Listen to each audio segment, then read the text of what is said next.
Energy Media readers, today we have got something really special and interesting for you. I'm going to be talking in a moment with Conservative Party of Canada MP Greg McLean, who represents Calgary Centre, and he has written a letter to Bill Morneau with some very specific suggestions on how the federal government can help the Alberta oil and gas industry, and that's his background, so he's very well versed in this. Welcome to the interview, Greg.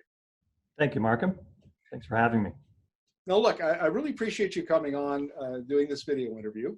So let's start with a very brief overview of the letter that you sent to Morneau. Well, the letter I sent to Minister of Finance Bill Morneau is based upon the fact that we do need to do something here for the oil and gas industry, as we're facing a strong liquidity crisis here within the industry. And that liquidity crisis, of course, is based on the fact that we're suddenly facing a world oil price that has an oil war going on between some of the world's largest players on energy. So that's not reflective of what the real price of energy is. Of course, we've got severe demand destruction with the coronavirus crisis that's happening around the world, but we also have a supply glut that was somewhat solved yesterday, but nowhere near being solved for the near future. So we have a mispriced commodity that our producers in Canada, in Alberta, in Saskatchewan, and BC, and even Newfoundland are actually subject to, so they're getting less than the value for the resource than they would normally. And that's not their fault. There's no foresight that you could have said, well, what happens if there's a pandemic and there's a world oil price war at the same time? What we need in this country is to sustain our major industries that are going to be required going forward. And that includes, and I would say actually really counts upon, the oil and gas industry emerging from this crisis very strong. So the premise of the letter is looking for Mr. Morneau to look at the actual assets and the balance sheets of all these companies and say, how do I not bail out this industry, but provide a short-term fix for how we actually address what's going on with these companies so they can get through this period and get back to a normal period of pricing where the commodity is actually valued appropriately and move in that direction. The last thing I would say is that the two things we're talking about here are using the balance sheets. That would be the tax pools that are available to the E&P companies and the accounts receivable on the balance sheets of the service companies. And there's a reason there's a difference. We can go into that later if you'd like. I do. And so let's, before we get into the specifics of each of the two proposals, I want to talk a little bit about the different types of companies in the industry, because it's common to say the industry, and there is no the industry. There's juniors, there's intermediates, there's seniors, there's oil sands producers, there's conventional, there's gas, there's big service companies, little service companies, oil field manufacturers, on and on and on, and they all have different requirements, but they also have very different problems. And I've done a fair amount of work on the capital crisis that's confronting the juniors, and they're in big trouble. And frankly, my take on it is, and the experts that I've talked to, is a lot of them aren't going to make it, doesn't matter what you do. So why would the federal taxpayer want to give money to companies that are on the cusp of failure anyway?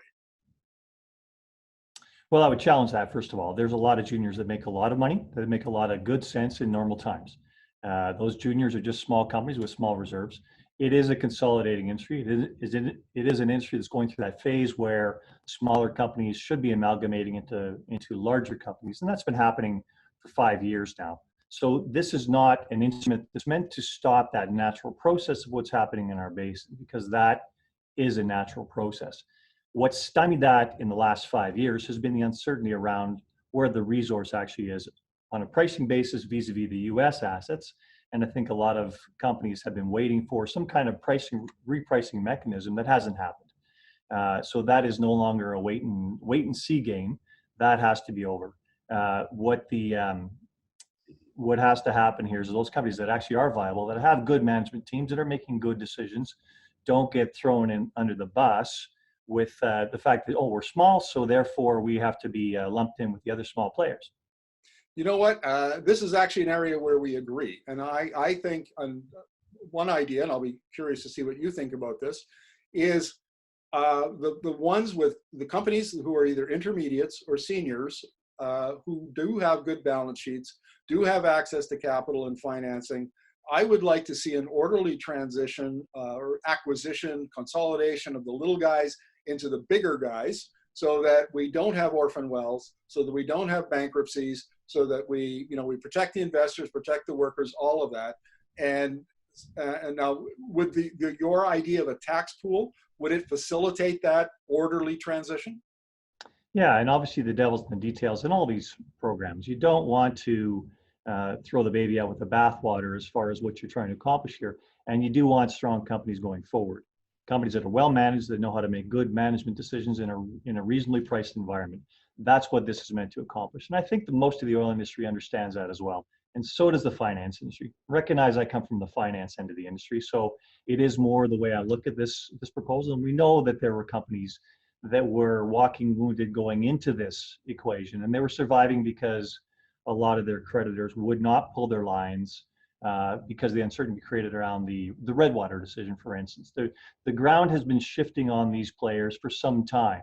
I think the takeaway here is that the ground's going to continue to shift. The question is, how do we make sure that this essential energy industry we have in Canada is maintained as we come out of this crisis?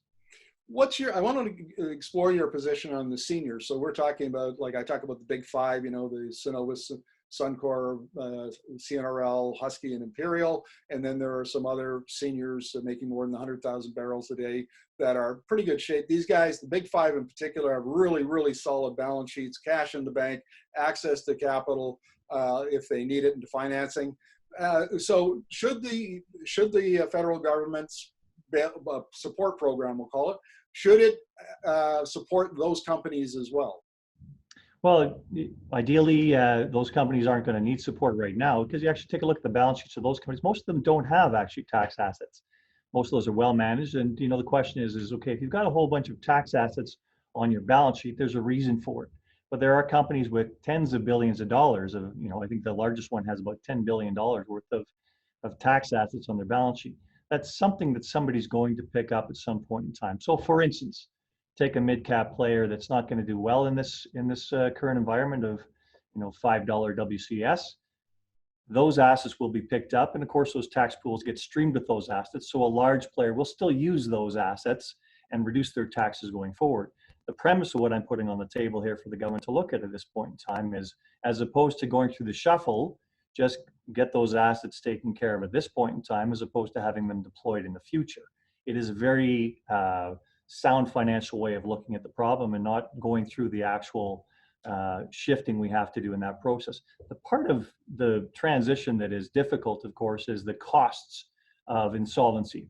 And when companies don't have to go through insolvency, but actually go through an actual rationalization process where they're actually consolidating, there's far less blood in the water at the end of the day, if you want to put it, but there is less money going off the table that should end up in the hands of taxpayers and shareholders. So what I'm hearing, Greg, and you can correct me if I'm wrong, is a more managed process so that we don't have the chaos of insolvency and bankruptcy and orphan wells and all of that. So some kind of a rational process that makes sense and doesn't cause problems. But that means that there's also a lot of pressure on the federal government, particularly from the Alberta government, to get that package in place quick, and haste makes waste almost with what you're suggesting. Well, having a program available for these companies that have tax assets on their balance sheet, they're allowed to go, at that point in time, they could go with those credit to their creditors and more or less say, instead of cutting me back by 40% on my line of credit so I can't pay my workers anymore, here's an asset that's in negotiation with the federal government right now, but we're actually going to get some cash back on the balance sheet and pay the bills. So that'll forestall those discussions that are ongoing at this point in time. It does provide a financial lifeline to these companies that are going to go through some process with their peers in the near future anyways. It is a very, make no mistake, I'm not talking about usurping management at any of these companies. There are some assets available here that the government can step in and benefit the Canadian people and benefit the oil and gas industry at the same time. And that's a win-win situation. I think we need to pursue that. What about the concern, and I would be in the camp that would be a little concerned that the government takes your advice and so fine, it makes these tax pools, basically, I think if I understand this correctly, you're asking the federal government to almost guarantee whatever additional credit the banks or financial institutions would extend to the borrowers? No, there's no extension, there's no guarantee extension at this point in time. What the government would do, that would be obviously part of what the financial institutions are looking at about where the cash is coming from here. But whenever a company is profitable, they forestall their taxes with the fact that they have tax pools in their balance sheet. So they only pay taxes on what is taxable at that point in time. What I'm proposing here for those tax assets is the government come in and buy back those tax assets ahead of time. So there actually is some liquidity in these companies and they're not put with their backs to the wall with their financial service providers. So there actually is a mechanism here where the government does insert some money into it, but it's money that they would have paid or not been paid in the future anyways. Okay, interesting idea. Let's go on and talk about the service companies, because now, again, we've got big differences between sizes of players. So you've got the big guys like Weatherford and Halliburton and Baker Hughes, that sort of thing. Then you've got the intermediates, many of whom are domestic. And then you've got the little guys and the mom and pop operations. And I really feel bad for the mom and pop operations in Wainwright and Devon and Drayton Valley and places like that. But man, I don't think they're going to make it, a lot of them. And they're in trouble. They have been in trouble for a while because they didn't come out of the 2015, 2016 downturn in good shape. And they've been struggling ever since. What do we do about those folks? Interesting question. So you take a look at the second solution I have on there, and it's a different solution than we talk about with the E&P producers. The solution they have is they've gone through a period here where, first quarter of the year, they actually do most of their work in the winter. It's the biggest spending quarter for them with their customers. This COVID crisis hit in March. So they've all performed a lot of work for their clients, and they have balance sheets now with heavy receivables on them. Those receivables are what's going to pay the bills and allow these companies to survive. Make no mistake, these companies are going to have to lay people off. We know that. This is a down cycle. With every E&P company saying we're not going to be spending money on capital deployment this coming year because they see that they don't need the oil going forward. With the supply and demand picture in the world, they are going to not require as much drilling. So that is something where companies in the service sector are going to make those decisions regarding personnel and regarding their capital expenditures also going forward. What's on their balance sheet at this point in time is the work that they've done over the last 3 months that they haven't been paid for yet by the producers. So as opposed to putting the money into the producers to pay the service company, what we're proposing here is to make sure that those funds arrive directly on the balance sheets and into the income statements of the service companies. And what that does, of course, is to make sure that they survive because they're making the rational decisions about how they slow down their processes so they get through this. We need prosperous service company in this country. To be held captive by the big three, as you call them, would have us on the outside looking in, and it is a world industry, would be on the outside looking in for things like environmental remediation going forward. We'd rather be in that driver's seat with good technological companies in Canada. So those good companies that are making good managerial decisions, let's make sure that their balance sheets are sound as well. So what happens, Greg, in the case of account? You essentially, as you say in your letter, you're asking the government to factor these accounts receivable. So factoring, somebody buys your accounts receivable at 80% or 90% on 90 cents on the dollar, and they go and collect from your customer. So what happens if the little guy goes under? Doesn't matter. The federal government still goes and collects from the customer. Well, most factoring is like a banking relationship, so they are pretty high up in the pecking order. So if they go bankrupt, there's a liquidation process at that point in time. I'm certain you're familiar with the whole banking liquidation cycle. So there is money at the end of the day, but that is part of the cost of capital of factoring, and that is why there's a discount applied on factoring. I do submit that there will be some companies that do go under, E&P companies that are not going to be able to pay their service players. That is a fact of life in the industry. That is something that's going to have to be reflected in the cost of capital, because the last thing I'm trying to put on the Canadian taxpayers' balance sheet here is any more moral hazard. These are real assets that have real value for Canadians. Well, I have to say, Greg, this is a different conversation than I thought we were going to have, because what I hear you saying is that there are tax pools for the E&Ps and factoring, accounts receivable factoring for the service companies, that in fact, at the end of the day, this is not just money for nothing to the industry. This is some assistance at a time when capital is very scarce and almost impossible to get in many ways, and actually seems like a responsible use of federal dollars. That's exactly the way we look at it. The last thing the industry really wants is the federal government to come in and say, hey, bail us out. What they're looking for here is some alternatives going forward about how they actually sustain themselves through what is a situation that's been thrust upon them by international forces, that they're stuck with the pricing on there as far as the commodity goes. What compounds that, of course, is the fact that they've had credit lines, and a lot of them are only halfway through their credit lines, but those credit lines are predicated by their banks on a certain strip price going forward. Now that's suddenly been cut back. What the cash available through the tax pools and through the accounts receivable would facilitate was the ability to allow their financial providers to make sure that they see that there is some actual liquidity in the companies so they can continue to extend those credit lines. Think about the industry itself and what happens when they actually have to cut back on production. When they cut back on production, it's a costly process, but to bring those assets back onto production is an even more costly process. And in order to get back to the point where they're producing fully after we emerge from this crisis, they're going to have to spend money. And if they don't have that money available from their credit lines, then we're stuck. So this provides a mechanism to unstuck that process, if you will, and make sure that the whole liquidity in the industry continues to flow. I'd like to say one thing about it is that this crisis has exposed a lot in Canada, including some very vital industries that we haven't been adept enough at making sure that we have in times of crisis.